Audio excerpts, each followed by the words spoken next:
naa niini mga igsuon ning atong pagsaulog sa solemnidad sa lawas ug dugo ni Kristo.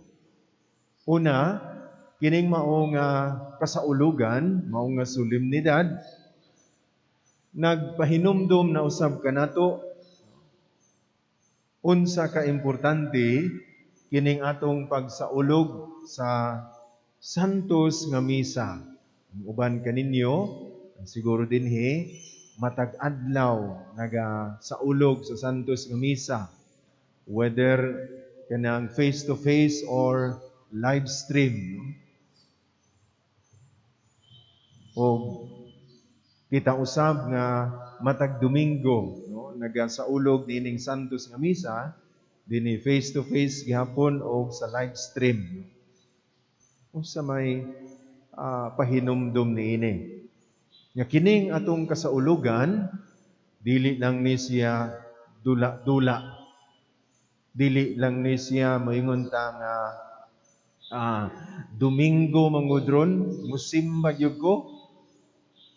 But this is supposed to be part of our existence. Part, kabahin gyud sa atong pagkinabuhi niining kalibutana.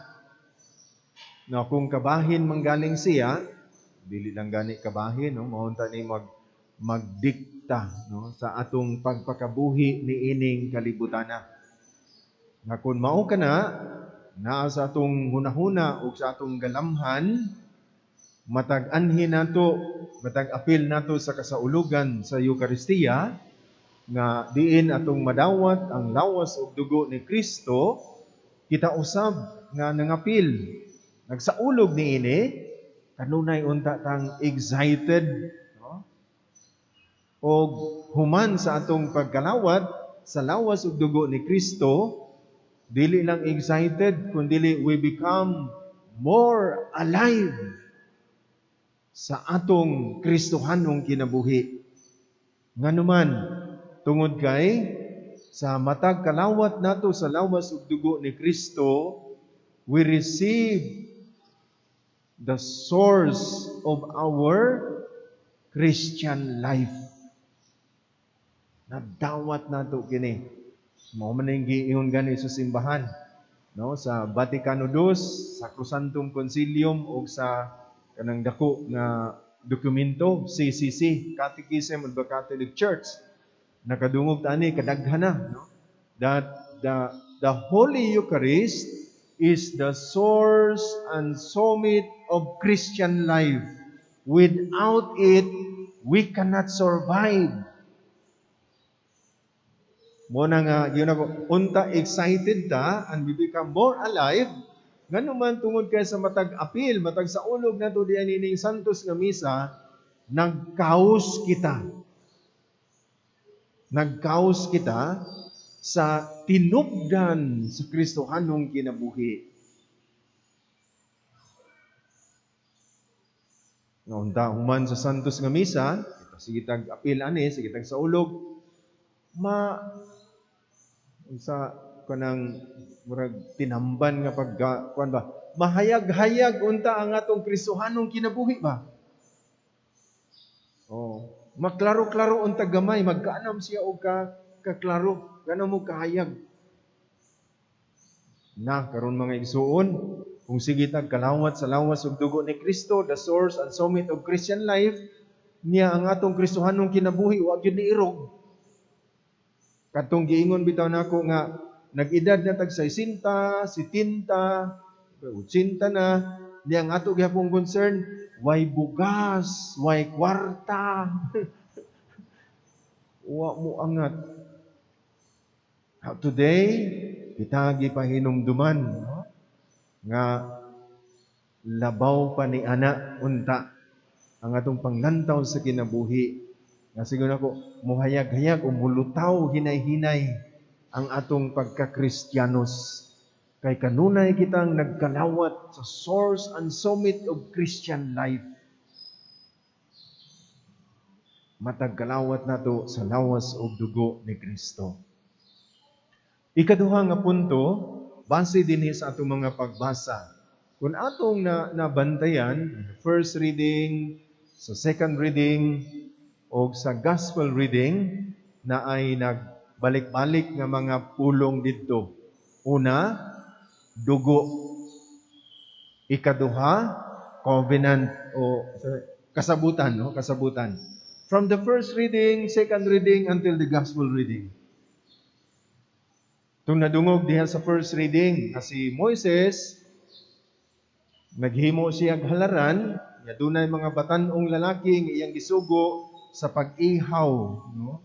O mga mananap, no? Turong nga baka.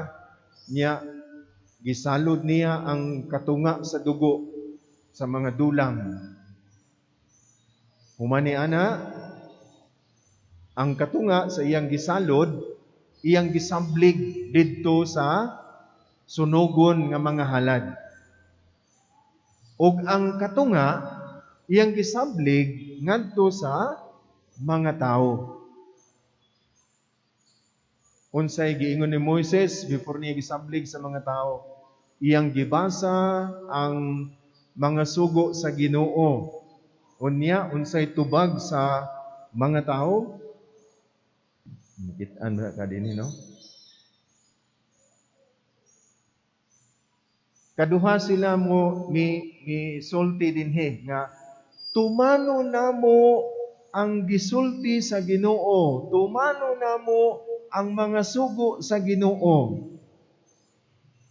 Nagisamblig niya ang tubig ngadto kaniya. Silyo ang dugo, silyo sa kasabutan sa Dios ug sa iyang katawhan. Gikan sa mga mananap. Diha sa atong ikaduhang pagbasa, sulat ngadto sa taga-Hebreo, matud pa sa author, nga si Kristo miabot na ug dili na dugo sa mga mananap ang iyahang gidala, kundi ang iyahang kaugalingong dugo. Niya miingon siya, kung kantong mga dugo sa mananap nga gisamblig sa mga tao diya sa daang katugon, daang kasulatan, nagpapas sa ilang mga sala, unsa na kaha ang dugo ni Kristo? Unsa na kaha ang dugo ni Kristo? Kung nakapapas tog mga sala tong dugo sa mga turong baka, mas dako pa og mabuhat og mahitabo ang dugo ni Kristo. Can you imagine? Every time that we come to the celebration of the Eucharist and we receive the body and blood of Christ, gani madunggan na tuon niya dito na sa rito na sa liturgy of the Eucharist nga katong anamnesis, no? Remembrance sa word ni Kristo. Kini mao nga akong dugo nga giula alang kaninyo ug alang sa tanang mga tao aron ang mga sala mapasaylo. Sa ato pa di ay mga igsuon, sa matag sa ulog nato sa Santos nga Misa, we are forgiven by God. Gifted to give. Morning atong tema ron sa tuig nga atong celebration sa 500 years. We are gifted by God of His forgiveness. Unya kay gifted man di ay taniini, matag sa ulog di ay nato sa Santos nga Misa, ug matag dawat nato kalawat sa lawas ug dugo ni Kristo, it is at the same time a call for us to forgive one another.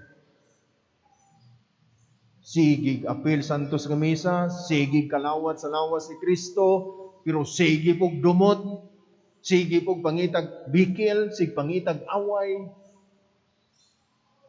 Asa naman ang Christian life? Where is the source and summit of Christian life goes? Mahana kanigingon ako, matag sa ulog Santos nga Misa, muhayag-hayag unta, mulutaw ang atong Kristohanong kinabuhi. Kay dakong grasya kining atong nadawat. Ambot kung nakahinumdum pa mo sa tubag sa salmo, atong salmo karon, ingon din niyo, Imnon ko ang kupa sa kaluwasan, ug sangpiton ko ang ngalan sa Ginoo. Kanus aman ta mo inom sa kupa sa kaluwasan sa pagsaulog sa santos nga misa karon dinhi. Unsa di ay atong himuon? Sangpiton ang ngalan sa Ginoo. Sigig simba, sig kalawat sa lawas ni Kristo, pero kusog kay mamalikas. Kusog kay manaway sa isang katao, kusog kay mudaot sa isang katao. Where is the body and blood of Christ goes? Asa man paingon din ning atong gikalawat nga lawas ug dugo ni Kristo, nganong wala man maka-impluwensya sa atong inadlaw-adlaw nga pagkinabuhi. Usa siguro sa mga rason kay wala nato hatagig dakong importansya kini.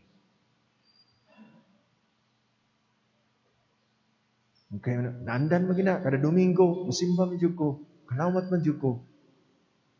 It is just a routine. Or yung nana ba? Muna nga, walay conversion nga nahitabo. Walay kabag-uhan. Imbis mo anam og kahayag ang Kristohanong kinabuhi, nag-anam na hinog kangit-ngit, nag-anam og kawa. Imbis mo lutaw, ni unlod na hinuon. Unya ang nilutaw, tawhano na lang gyud nga kinaiya. Wala na ang Kristohanong kinabuhi o kinaiya o batasan. Pahinumdum kanato unsa ka importante kining atong isaulog. Muna ang dugo ikaduha nga tung gikan ako naglutan, covenant kasabutan. Kasabutan tali sa tao o tali sa Dios og sa tao.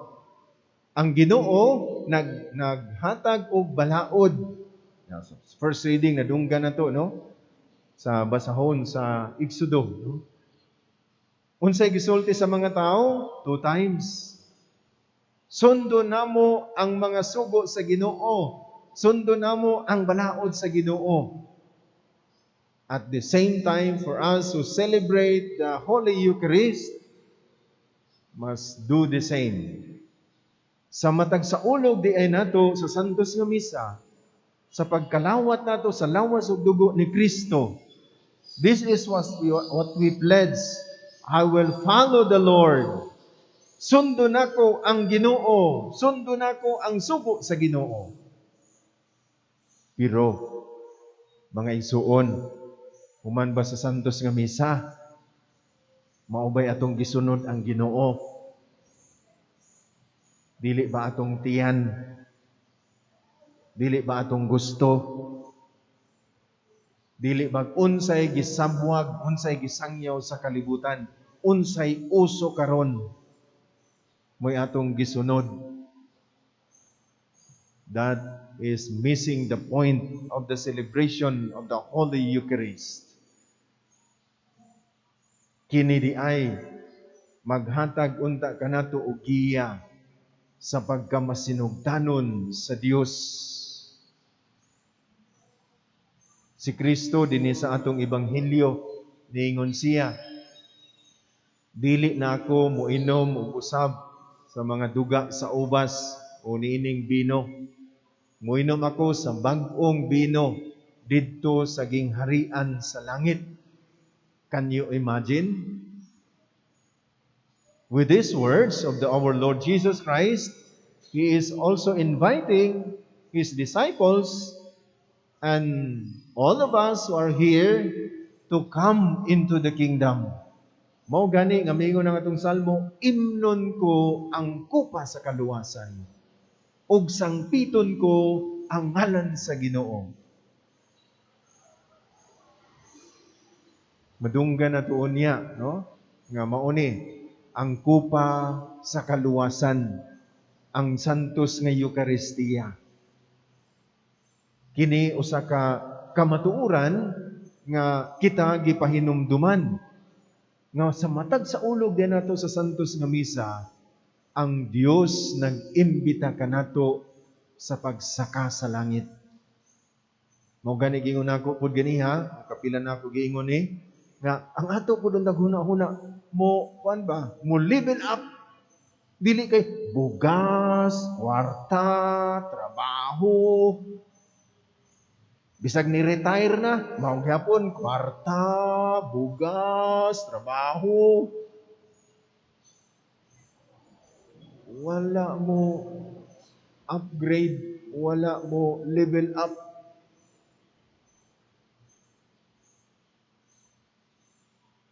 Pagkanindot kining maong kasaulugan.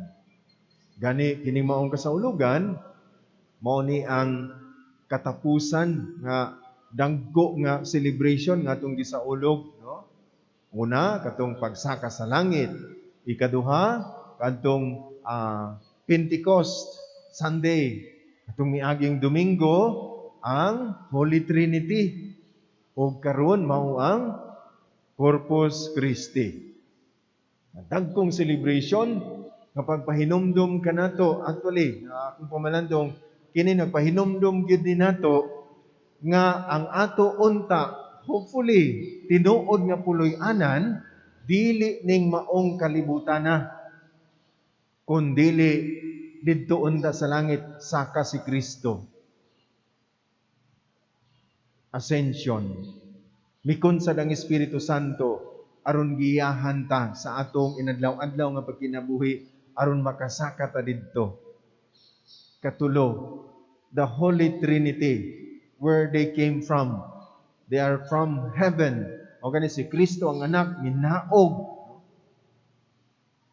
Ang Diyos Amahan nagpadayag sa iyang kaugalingon.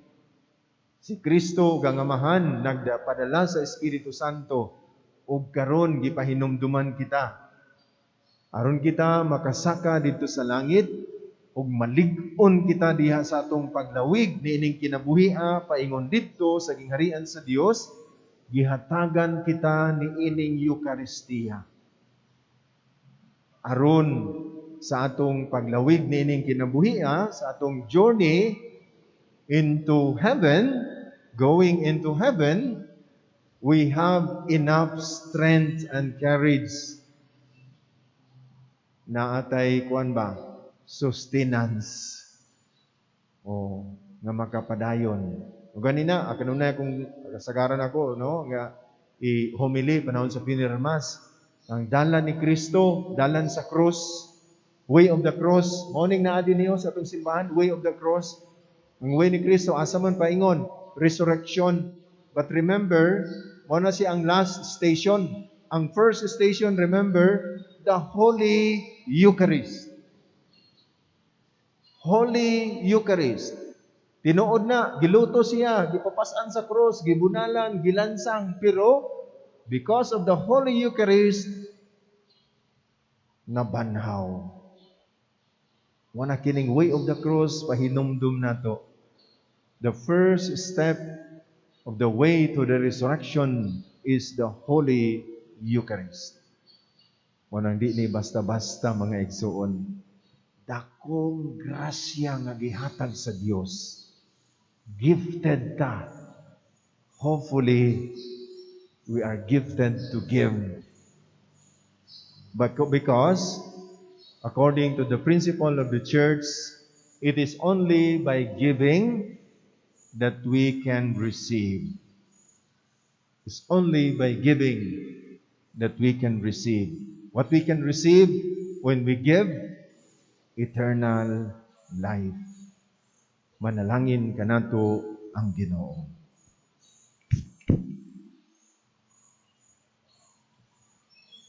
Palihog manindog ang tanan.